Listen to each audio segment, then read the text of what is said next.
My name is Chuck Armstrong from Loudwire, hanging out with Johnny Dare. We are on the road to Rocklahoma, and this would be the 20th anniversary of Rocklahoma. It's a music event that could have never happened in any other way. It started in the middle of a field in Rocklahoma, Pryor, Oklahoma.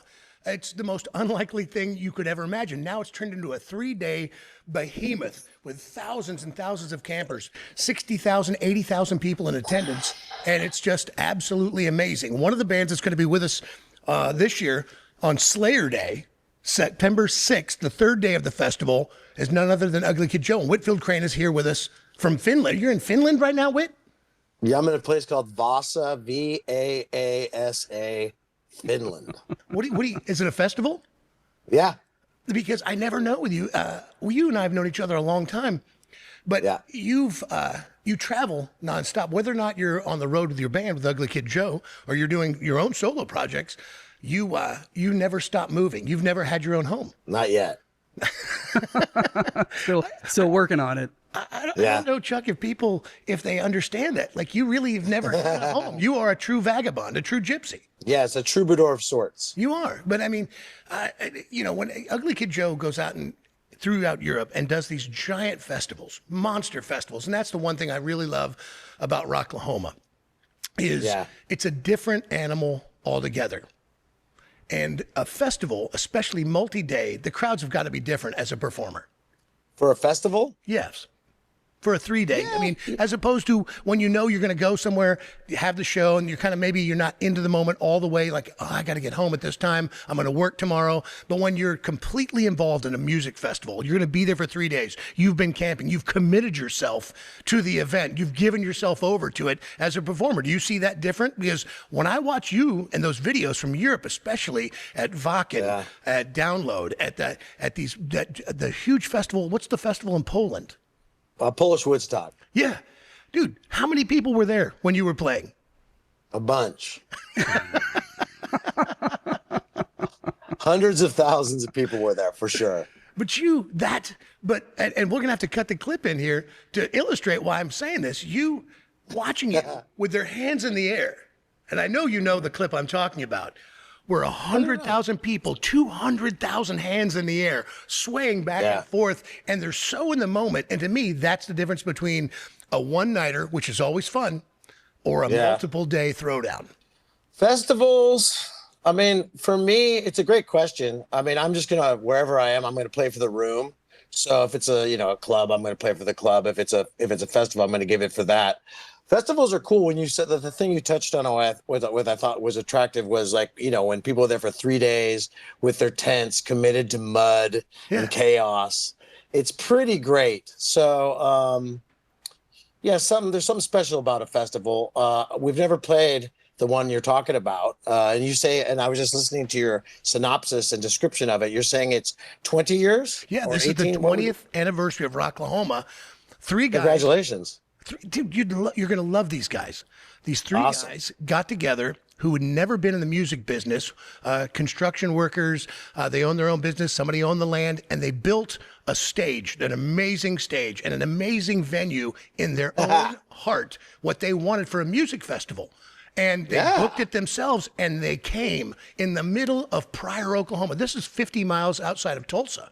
So it was the most unlikely success you've ever seen, and it's grown every year. It's absolutely amazing. So I can't wait for you guys to see this and to become a part of this. Yeah, well, we're grateful. We're excited to come and we don't play the States that often. So this is, I don't think we've played, a festival in the States for a long time. So we're super stoked. We're grateful for the opportunity. I think we're, if I get it right, I think we're headlining. I think there's a second stage, or I feel like we're on a particular stage. Yeah. So we're stoked. It's gonna be killer. We got a killer band, and by the time we get there, we'll be tuned up too, because we're doing. Once again, I'm in Finland right now. We'll be doing shows through the summer. So by the time we get to said show, we'll have we'll be a good machine. Well, you guys, this is what Ugly Kid Joe does best: live shows. It is what has made your reputation. It's what created the band. It's why other bands love you. And for those who don't know, you were dear friends with Lemmy, the great Lemmy from Motorhead, on your shirt today. And, that's through. You used to travel with Lemmy. When you'd come off tour, instead of going to a house, you'd go jump on Lemmy's bus. That's correct. How did you first get connected with Lemmy? Well, basically, like when Ugly Kid Joe broke, Klaus and I, in any interview we ever did, first of all, we couldn't believe anyone was interviewing us in the first place. But no matter what the interviewer asked us, we would have like Ozzy written on our knuckles, and we just say Ozzy rules. And I figured that must have gotten back to that Ozzy camp, and then we started selling a bunch of albums or whatever format you want to call it. And then all of a sudden, we got this opportunity to play the Randy Rhoads, Randy Rhoads rules, Randy Rhoads tribute show, which originally was somewhere else, but it ended up at Irvine Meadows. And we were kids. We'd never been on a bus or anything. It wasn't even that. So we got the opening slot for that gig, and we were so stoked to, Ozzy Osbourne, rad. And the lineup, back to your question, the lineup was Ugly Kid Joe opening up, Irvine Meadows, celebration of Randy Rhoads. I mean, super cool. And then it was Motorhead, Motorhead, Yeah. and then Ozzy Osbourne. So like, and I never, I've been to Irvine Meadows many times. I've seen AC/DC there. I've seen all kinds of shows there, but I didn't ever expect I would get to perform there. And there we were backstage, not backstage in the dressing room. It was a backstage where all the amps are. And I was like, no way, we're going to play this room. I'd never played a big room, never. And I was like, well, this could be, a little daunting, but excited is a fair description. And then there was Lemmy. And he walked up and he was super cool, smoking a cigarette and, virile and powerful. And I mean, you know how he looked. And there he was. And we became friends like instantaneously. That's so amazing. I knew him for years. I would visit him at his apartment in Hollywood. I would ask his wisdom. I really appreciate his wisdom a lot. He's such a wonderful guy to talk to just in general about, a myriad of things. But yeah, he's the real deal. Oz was the real deal. Ed was the real deal. So, yeah, I guess I met Ozzy and I met Ozzy that day too, but I met Lem at that show. Why do you suppose those guys instantly were friend to you? I mean, it was very instant. Ozzy and you were very tight. You and Lemmy were very tight. Well, I mean, I'm a super fan. I mean, I was so excited to meet those dudes, like a kid, and then I was singing songs in a band, so they kind of accepted me in that form. I don't know the answer to that question. I mean, I was genuine. I suppose I was genuine in, my admiration and just being a fan. I mean, I'm a rock fan. We all are. So, I don't know that answer. Well, a lot of people may not know that when Sabbath was going to get back together, and this is back in the 90s, it was 90s, or late 90s, early 2000s, Sharon called you, correct? And said, will you go to Birmingham? Kind of that story. The story goes like this, not exactly, but close. So the story of this I got a jam with Black Sabbath, the real Black Sabbath. It was killer. And how that story goes, this is pre cell phone and the things we're doing right now. And the word on the street, word of mouth, was that Bill Ward was going to play with Sabbath. And the show's plural was, I think it was 3rd, 4th, and 5th, December 97 at the NEC in Birmingham, where Sabbath is from. So the word on the street was that Bill's going to play, which is the dream, to see Black Sabbath with all those dudes. It'd be killer. So I called Sharon at her office. Somehow, I don't know how I got a phone, but I called her. And she said, hello. She's rad. She's my friend. And I go, is Bill playing? And she goes, I can't tell you. And I go, if he's playing, I'm going to fly to England and see this. And she said, he's playing. And so she sent me a car. I went to Birmingham. And I really felt this. I kept on telling my friend, I brought my gal pal, Jen, and I kept on telling her, and I didn't know why. I was like, I'm going to jam with Sabbath. And she's like, why do you think that? Are you going to mean you're going to play live with them? I'm all, no, something's going to happen. I felt this weird. I felt like I was going to jam with Sabbath. And it was ridiculous because why would I get to do that? But nevertheless, Sabbath was rehearsing, like live rehearsals every day, and then playing a show live. And that live show is being recorded by Tom Panunzio in an 18-wheeler truck with Ampex 456, and that's what was going on. Now, understandably, Oz didn't want to do the whole set in the same day. He's going to get tracked at a live show, so he said, "Get Whit to do it." and I got a message from So Bobby good, Thompson, the tour manager, under my door. It said, call us immediately. And I knew it. I was like, fuck yeah, I'm going to jam with Sabbath. So I called, and he goes, can you fucking help us? And I'm all, you need me to jam with Sabbath? And they're like, yes. So I went, and I was so stoked. And the thing about, Sabbath, if I just saw Tony Iommi or any of those dudes like at a Starbucks, I'd be really intimidated and scared of them. But I mean, I love those guys in the sense of I'm a fan.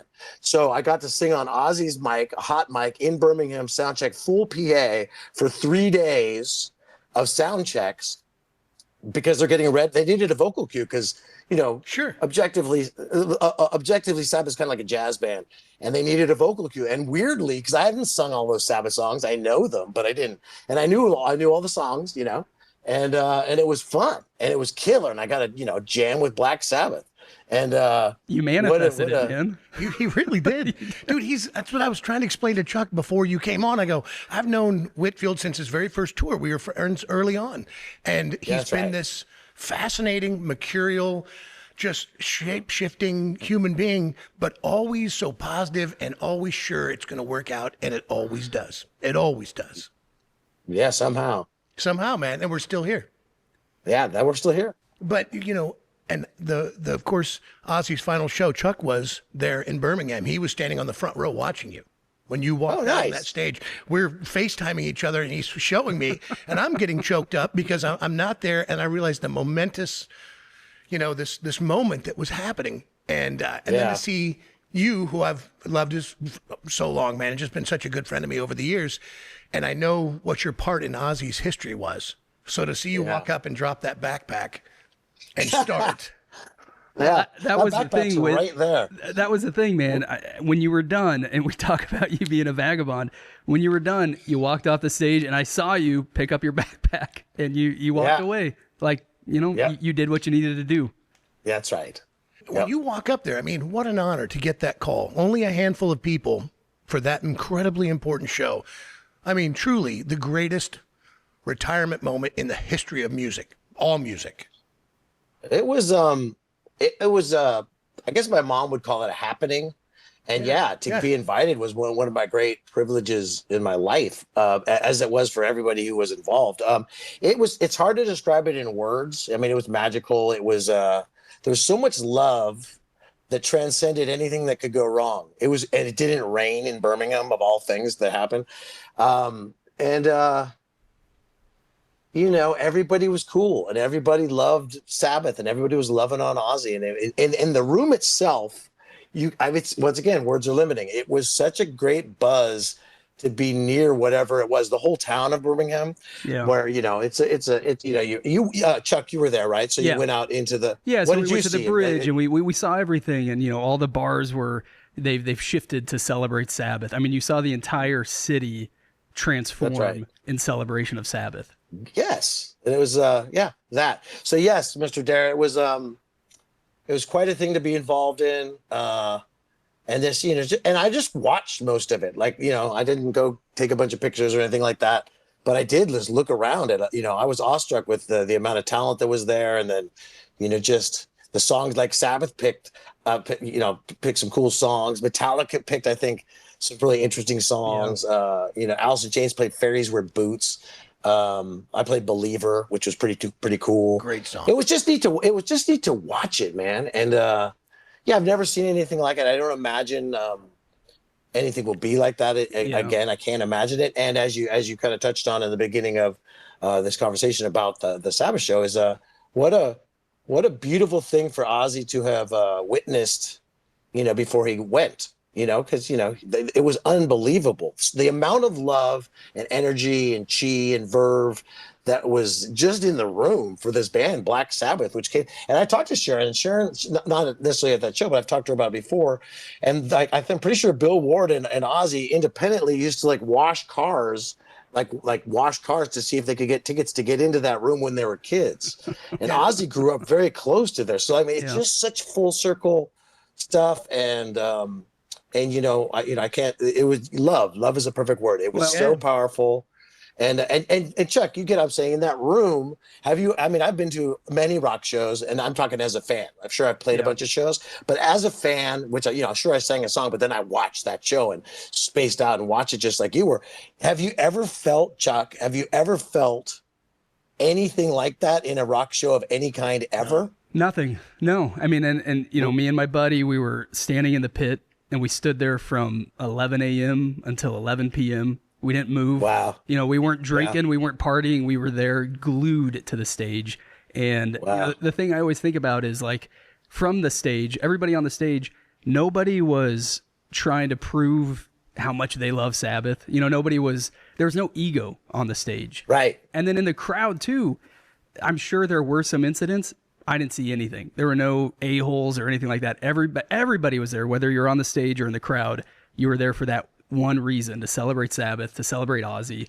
And it was surreal. And then it took me a couple of weeks to kind of finally process what I saw, and then Ozzy passed away. And then it just took that experience to a whole new level. I'm still processing it. Yeah. Yeah. It's such an interesting thing to have been in a. Do you have an iPhone, Chuck? Yeah. Yeah. How many steps did you walk? I don't remember, but I do remember getting on the bus because I was staying in London, and I was just toast. I mean, I was toast. It was the most, because I just found out that your phone does that. Yeah. You know how your phone can tell you how many steps you took? I forget what mine was, but it was the most steps I've ever taken in a day. When you're standing there and being a super fan, self-admitted super fan, when you realize you've been asked to do this, and you look at the other players who are all there from back in the original day, Sarzo is back. I mean, and then all the contemporaries. Do you have that moment of, like, I'm one of them, or do you still feel like, holy cow, how did I get here in this moment in time at this happening? Both of those feelings exist. Like, wow, I'm a fan. Let's just be honest. I'm a rock fan. But then again, I know some of those dudes, and I jam with those dudes periodically. I was like, well, maybe who knows? So, I tripped out on it. I was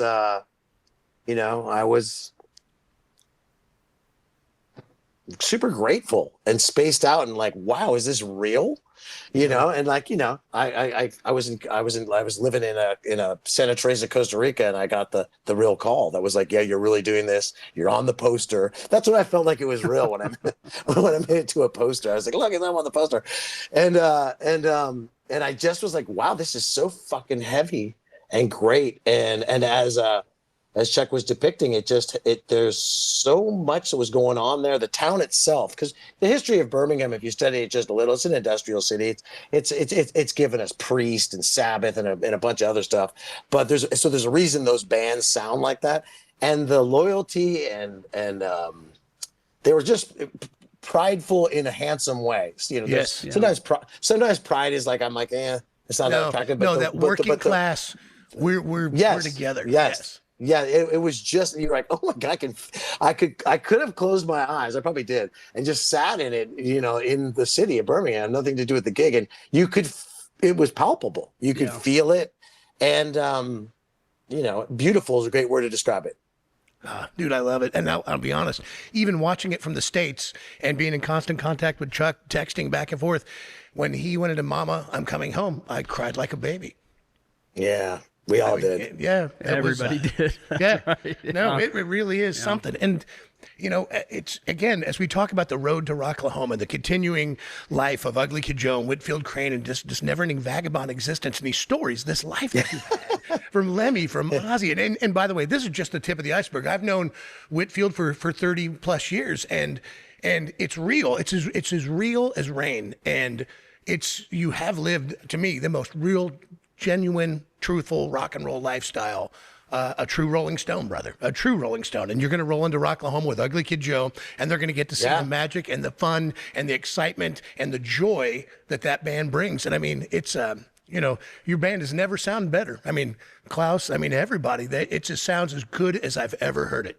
It's good times await. Yeah. And at some point, we're going to talk about the new record. I don't know if you guys are available to talk about it yet, any projects you've got coming up in the future, but I know that you never sit still again, a Rolling Stone, brother. No, we're playing this show once again for whoever's watching this or listening to it or whatever it is. I'm in Vasa, Finland. I traveled yesterday, and within this description, there's no complaints. It's just math. And I traveled 27.5 hours from door to door of California, which is, I'm kind of built for it. I mean, look at me. I was waiting to turn this thing on to talk to you. And by the way, I deserve some kind of reward or a small statue for figuring out how to do this. This is huge for me. Yes, self-admitted Luddite. But I just so you know, I have sleep deprivation and I feel kind of pleasantly high. Well, look, man. But from sleep deprivation. When this Rocklahoma hits, I think you're going to enjoy it. It's in the middle of Pryor, Oklahoma. We're going to go out. We're going to grab a golf cart and take a run through this campground. It is somewhere between. It's Willy Wonka meets Mad Max Beyond Thunderdome meets Woodstock, modern, 2026. And people set up camps and they name their camps and they're there and they've been there for 15, 20 years and they're friends. They're going to all meet up again at this moment. And it's a 3-day event. You guys are on the Sunday, Slayer Day, which is going to be absolutely fantastic. The original Slayer play. And, it's going to be a really fantastic time, man. I can't wait to catch up with the people that curate this, and I think when you started talking about this festival, like the people that are celebrating the 20 years, it's a truly independent thing, right? It is. Yeah. 100% right? independent. Yes. That's so cool. That's cool. Well, and we talk about the blue collar pride that we felt in Birmingham. You're going to feel that in Rocklahoma because, like Johnny said, man, these people have been going for 2 decades, and there is an immense chaotic pride to being part of Oklahoma. And without the corporate machinery. And I will tell you, behind the scenes, and I think I'm okay to talk about it, there have been corporations, the bigs that have come in to try to possess this, that have offered money, and these guys have backed out where they could have made money and sold it and said they're going to ruin it for everybody. These guys try to keep their prices down. They try to keep it reasonable. They try to put something great together. It's really in their heart. They do it because they love it. It's not their job. They all made their money with other careers.